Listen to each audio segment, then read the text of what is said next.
Hey, welcome back to the Disney Plus Everyday Challenge. Today we have Science Fair. This is a 2018 documentary from National Geographic, and it follows. It says 9 students. It seems like it follows a whole lot more.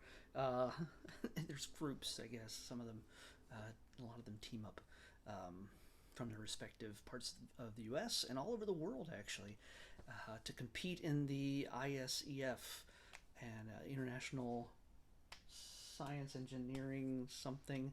I forgot it already, but it doesn't really matter because you're going to figure it out when you watch this. You should watch this. This is kind of a celebration of kids doing right by themselves and their countries and their schools and their teachers and their families. These are kids who are not just willing to sit back and play video games or do nothing or get into trouble. Uh, these are extraordinary kids, and they are among hundreds of thousands, if not millions, that try to every year to excel and to academically and to somehow place in this very very tough to get into competition that took place at least in 2018. I don't know if it happens there every year, but it took place in Los Angeles, right here.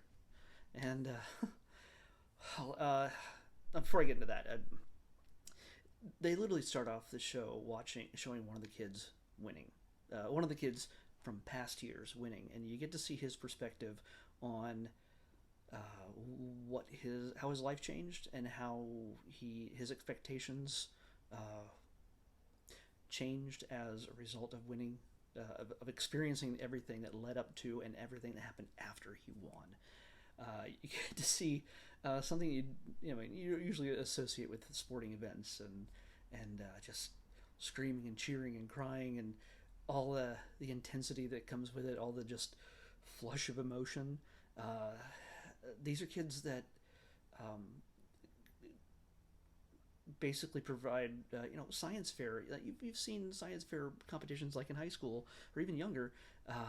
In this situation, it's biotechnology, it's engineering, it's so many different facets of science, the big sciences, and there's different ways they can win, different levels they can win. They can win in their category at first, second, third, fourth, and you can win best of fair, which is the big prize, $75,000. It's the big prize, and at first it sounds kind of super nerdy, and maybe this is not going to be too interesting, but you get to know the kids. You get to know where they come from.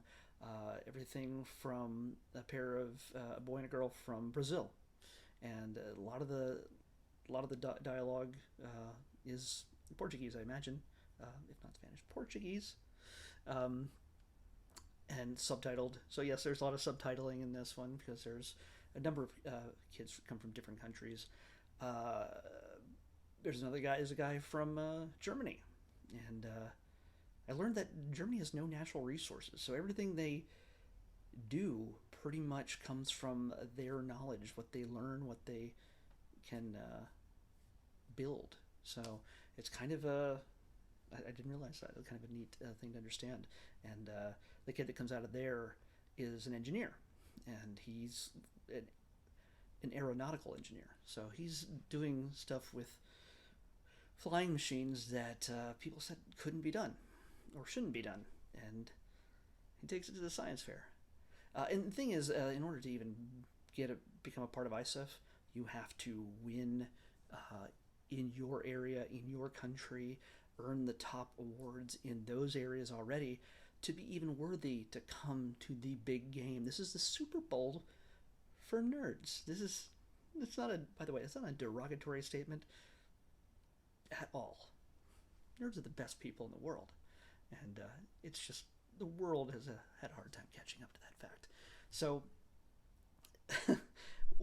the thing is, you get kids from Brazil, a kid from Germany, three guys working together making this special new type of stethoscope, and they all go to school together. And some of these kids are as young as 14. One girl, she skipped kindergarten. She was already 2 years younger than everybody in her class by the time she started elementary school. And when this was filmed, she was 14 and creating a system for finding arsenic in water. That's her right here. That's her dealing with it, just creating a device that helps figure out how much arsenic is in water that people would uh, consume in their local communities, whether it's a third world country or even in some more urban areas. The thing is, one of the great lines from that. It didn't even actually come from her, but from a conversation they had with her, is that she's not even trying to cure cancer. She's trying to do things that will prevent people from getting cancer in the first place. And that is is even better than curing cancer. Curing cancer becomes something you don't even need to worry about if nobody can get it.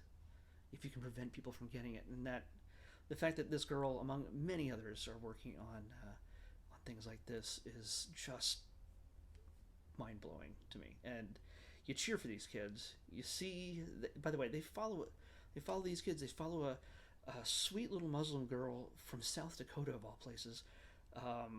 There's a bunch of kids being taught by a teacher in New York, and she rides them hard. She pretty much just, she's merciless. She's tough as nails, and she brought like 9 of them to the competitions. 9 of them earned places to present at this major science fair in Los Angeles.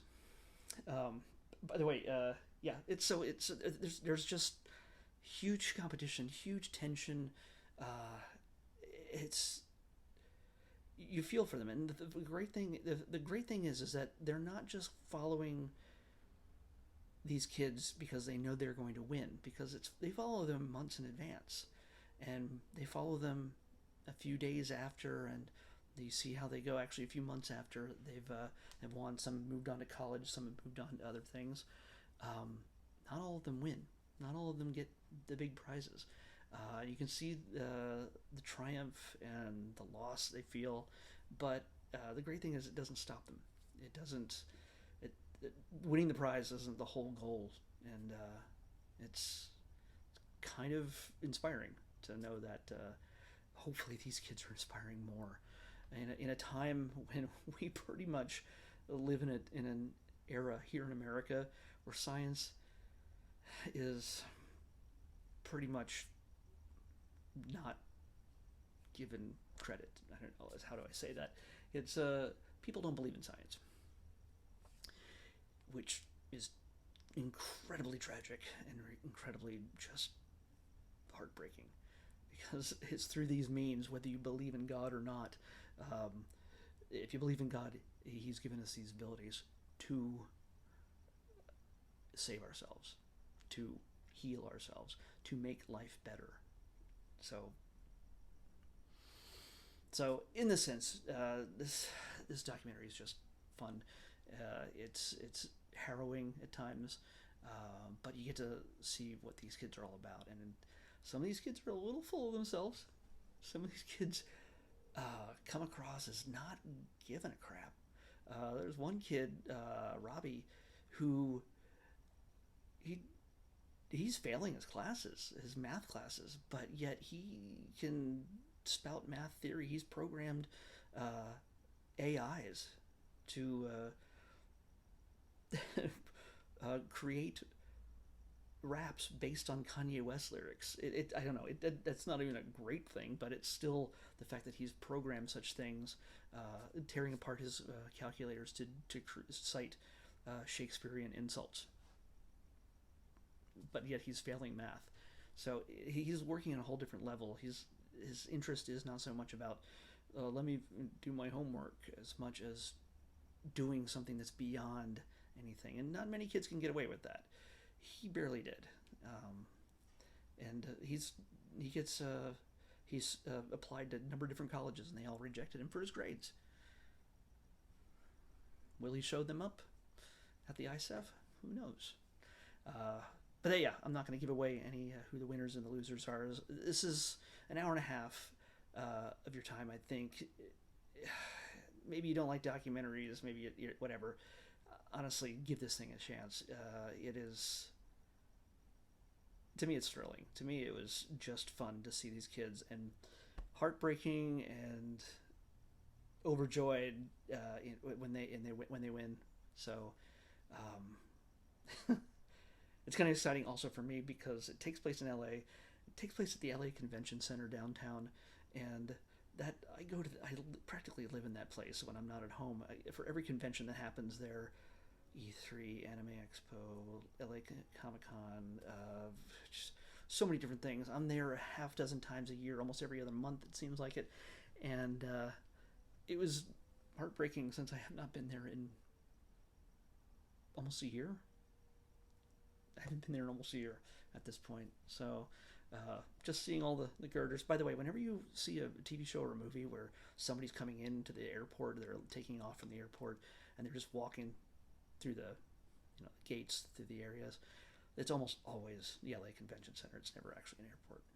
So trivia for you right there. Yeah, so it was heartbreaking to say, oh, I recognize that room. I even recognize some of the security people working. I'm like, hey, I know that lady. I don't know her name, but I see her at every single convention I go to. So it was kind of fun. That's just a personal aside. But I have to highly recommend that you check this out. It's worth your time. Out of anything on Disney Plus that doesn't involve a princess or a robot or a superhero or cartoons, this is something that could give you a little bit of hope about our future. And these 9 or so kids are just a fraction of the crowds of kids who put in their heart and soul, work their butts off to make the world better in some way, and that's to be commended. And it makes for some entertaining documentary. So let's pick tomorrow's episode.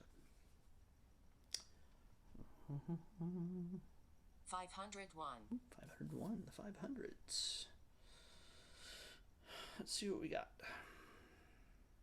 We're not too far. Holy cow. We're going back to the beginning. If I'm not mistaken, if I'm not just too delirious from all this, we're going to watch the very first Disney animated feature, Snow White and the Seven Dwarfs. Yeah, we're going back to the beginning. All right, it's about time we got that one. So let's check that out. Snow White and the Seven Dwarfs on the Disney Plus Everyday Challenge. I'll see you back here tomorrow. See you then.